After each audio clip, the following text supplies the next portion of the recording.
Hi there, this is Carlo again. I want to, in this tutorial, show you the Dr. P.H. Martin's Iridescent inks.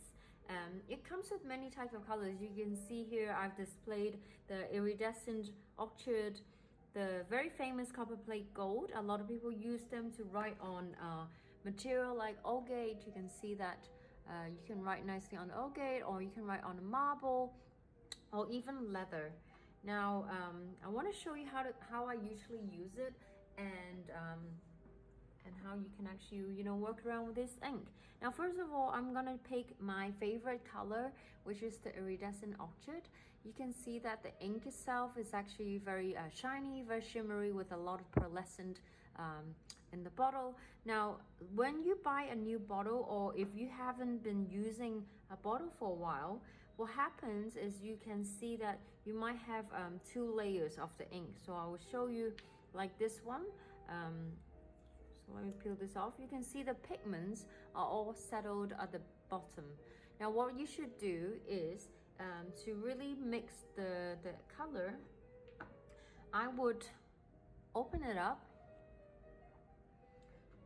and I would then use a very clean brush. Now get a clean brush and put it all the way in and stir. So I just stir it. You want to stir it until the pigments are mixed. Now some people like to shake the whole bottle.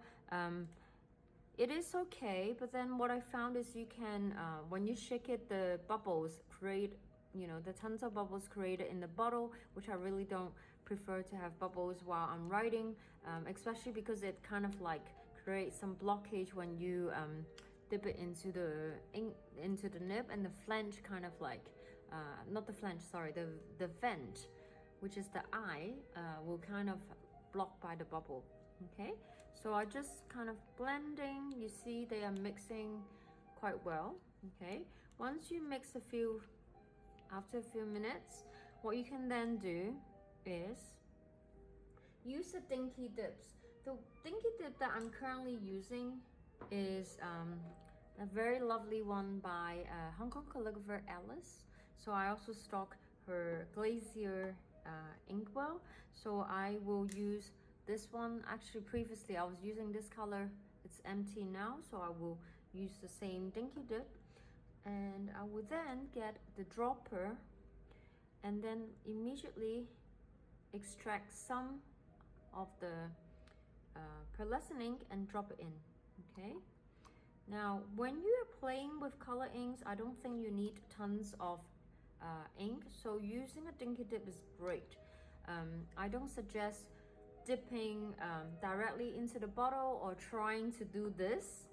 A lot of the calligraphers, maybe on the social media, I see they drop it on to the nib like this, but I find it very kind of dangerous, because if you're working on a piece of artwork, it might drop onto your artwork. Okay, so I will remove this, clear the table a little bit. Now once you have the dinky dips, then you can technically just like directly dip inside and you will get the ink. Notice that the nib I'm using now really absorbs the ink very well. You see there's a little bubble. Even I was stirring, the bubble was still created.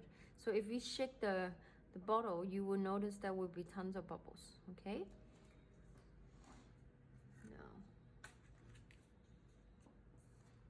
I'm just gonna show you how it works on the dark black paper. Now on the screen, it may not be showing very well, but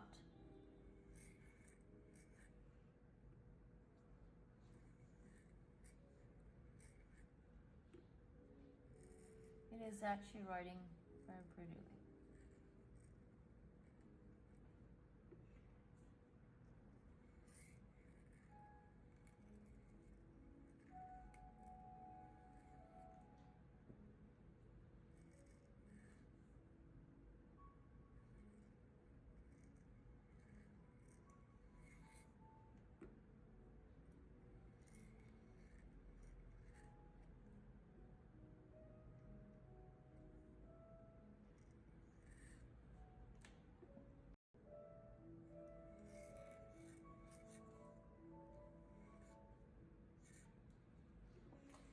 Now one of the thing with this iridescent ink is that the hairline is a little bit thicker than I want it to be, because the ink that itself is actually very thick. So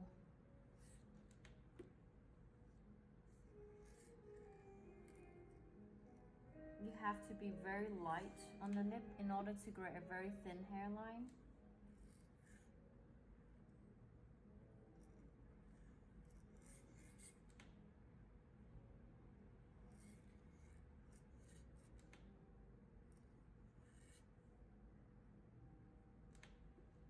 Okay. Now again, I'm gonna zoom in a little bit to show you. And it's shimmery ink.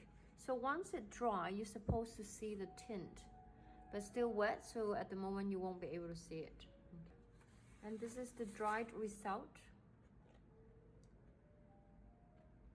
You can see the hairline is showing really well, and it has this kind of like shimmery, shiny effect. It's not very legible, but I really like the coolness, you know, it looks really stylish. Now on the creamed paper, you can still see the sheen. It's a lot more legible. So it works on both type of paper. It's very contrasting as well. I'll zoom out a little bit. Okay, so there you go. It comes with many other colors as well, so definitely give them a try. They're all so beautiful.